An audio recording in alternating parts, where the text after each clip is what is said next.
A paz do Senhor Jesus, meus queridos irmãos, que Deus possa estar te abençoando nesse dia tão maravilhoso de quarta-feira, né?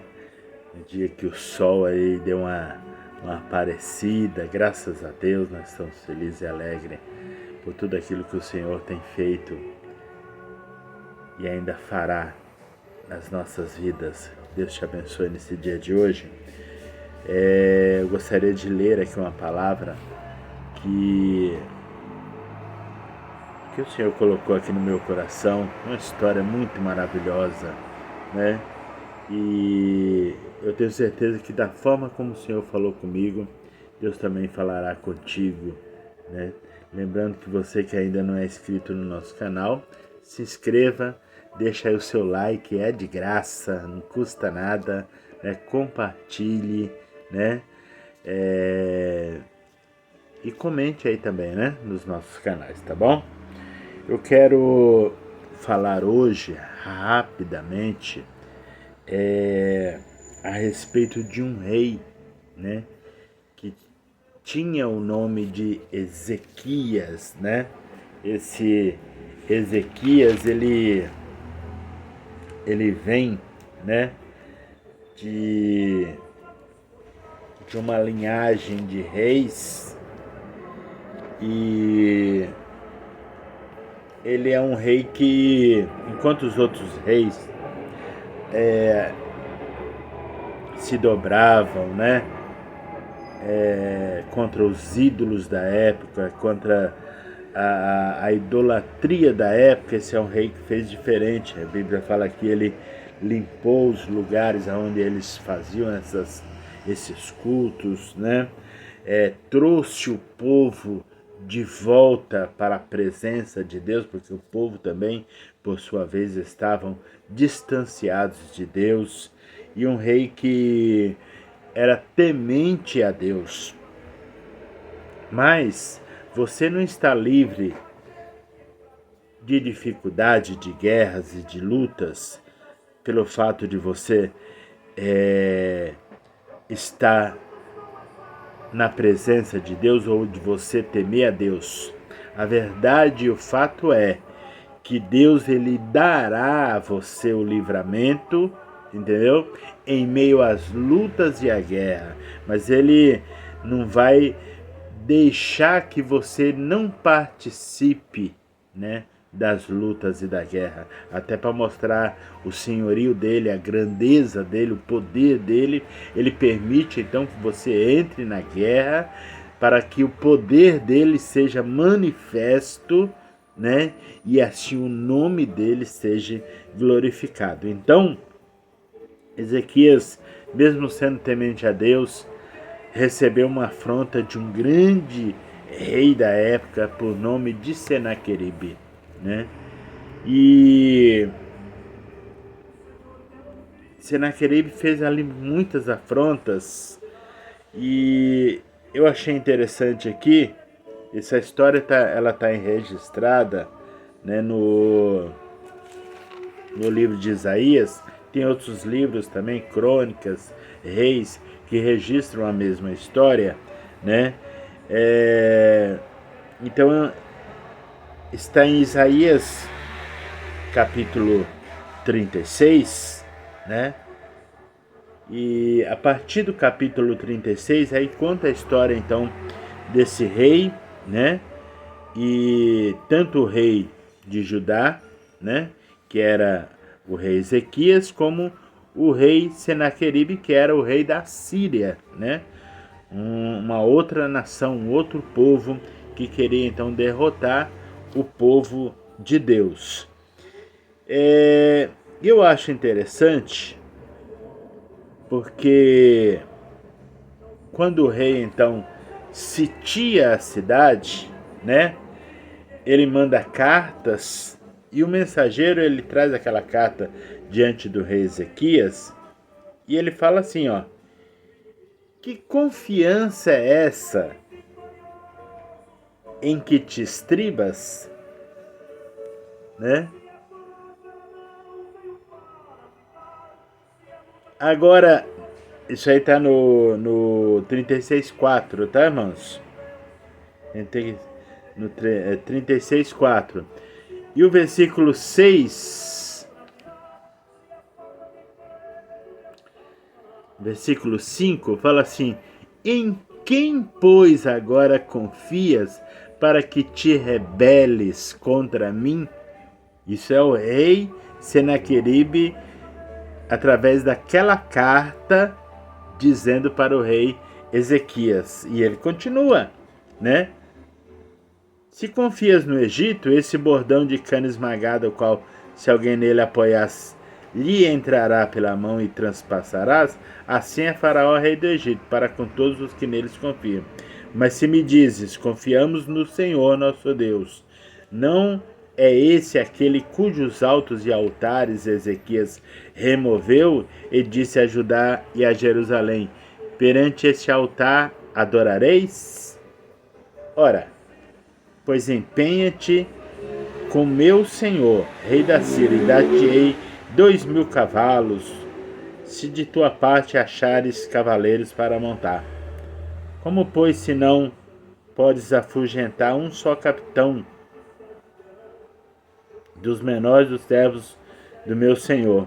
Confias no Egito por causa dos carros e cavaleiros?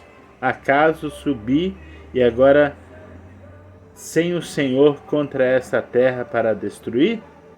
Pois o Senhor mesmo me disse: sobe contra a terra e destrói-a. Então, isso daí é o conteúdo da carta, né? O conteúdo da carta. Então, Ezequias, ele ouvindo, né? Recebendo essa carta e ouvindo, né? Ele faz uma coisa que todo o povo tem que fazer. Eu não sei em quem que você tem confiado, né?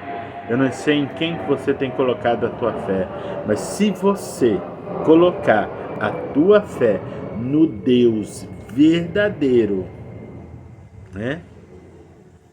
No Deus Todo-Poderoso, se você colocar a tua fé no seu Filho Jesus Cristo, que tem um nome sobre todos os nomes, e que é o Deus Todo-Poderoso também. Saiba de uma coisa, você vai ter uma surpresa, né, no fim dessa mensagem. Então, Ezequias fez o que todo mundo tem que fazer na hora da dificuldade, na hora da luta, na hora do problema: apresentar a sua queixa diante de Deus. E foi o que Ezequias fez, né? O versículo 14 do capítulo 37 diz assim, ó: tendo Ezequias recebido a carta das mãos do mensageiro, leu-a. Então subiu à casa do Senhor e estendeu-a perante o Senhor e orou ao Senhor, dizendo: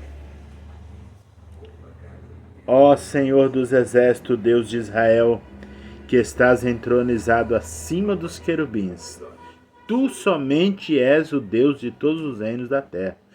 Tu fizeste os céus e a terra. Inclina, Senhor, os ouvidos e ouve, e abre, Senhor, os olhos e vê. Ouve todas as palavras de Senaqueribe, as quais ele enviou para afrontar o Deus vivo. Verdade é, Senhor, que os reis da Síria assolaram todos os países e suas terras, e lançaram no fogo os deuses dele, porque deuses não eram. Presta atenção nisso aqui, ó. O rei estava orgulhoso porque ele tinha derrotado todas as nações em redor,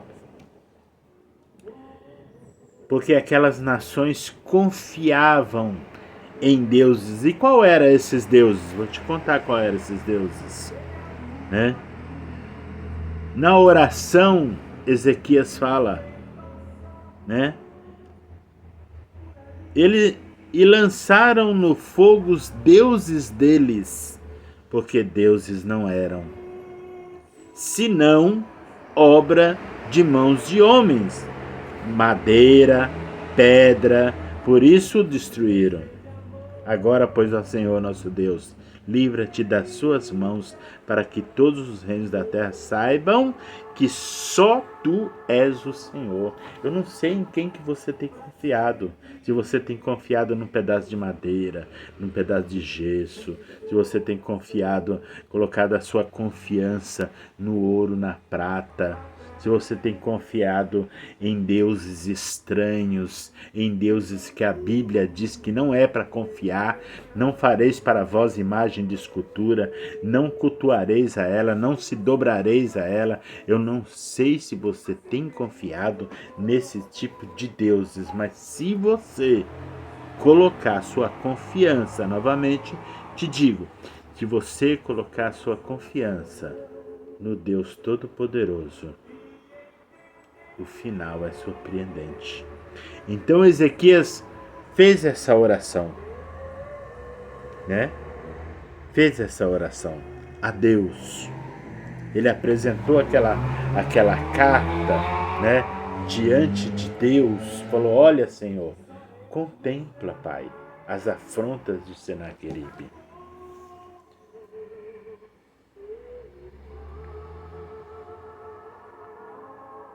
As afrontas de Senaqueribe. E aí,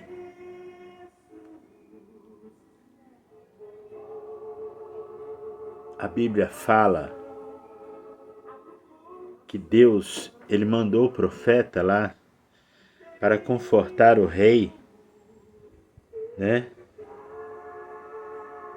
E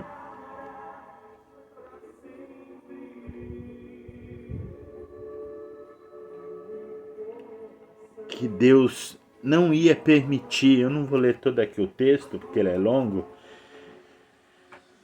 mas em resumo, Deus não ia permitir, usando o profeta para falar agora com o rei, falou que Deus não ia permitir que nenhuma flecha, entendeu? Alcançasse ali.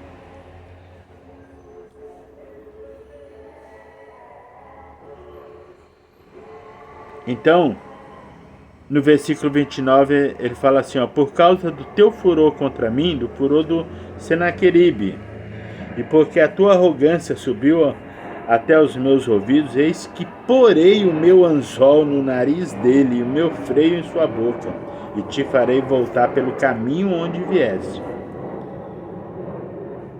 Né? Essa era a promessa de Deus. Versículo 33, pelo que assim diz o Senhor. A diferença de quem traz uma carta de ameaça e quem fala, né, com todo o poder e autoridade. Assim diz o Senhor acerca do rei da Síria: não entrará nesta cidade, nem lançará nela flecha alguma. Não porei perante ela, não virá perante ela com escudo, nem há de levantar tranqueiras contra ela. Pelo caminho onde vier, por esse voltará. Mas nessa cidade não entrará, diz o Senhor, porque eu defenderei essa cidade para a livrar por amor de mim e por amor do meu servo Davi. Irmãos, quer mais garantia? Quer mais garantia do que isso? Aí o final, que é maravilhoso. Deus peleja por você, meu irmão. Fica tranquilo. Não precisa você pelejar, não precisa você guerrear. Não precisa. Deus peleja por você. E aí olha o que acontece no versículo 36. Então saiu o anjo do Senhor e feriu no arraial dos Assírios 185.000. E quando se levantaram o restante pela manhã, eis que todos esses eram cadáveres. Retirou-se, pois, Senaqueribe, rei da Síria, e se foi, voltou e ficou em Nínive. Sucedeu que, estando ele a adorar na casa de Nimroque, seu Deus com D minúsculo, uma imagem de escultura, tá? Ele adorava aquele Deus. Quando ele voltou envergonhado para a sua cidade, aí ele subiu para adorar a um Deus minúsculo, um Deus que não vale nada. Adrameleque, Sarezé, seus filhos, o feriram à espada e fugiram para a terra de Ararat. Esarhaddon, seu filho, reinou em seu lugar. Você entendeu, meu irmão? Eu estou finalizando aqui já.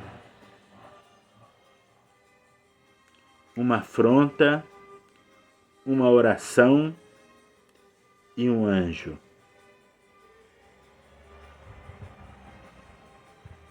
Resolveu o problema.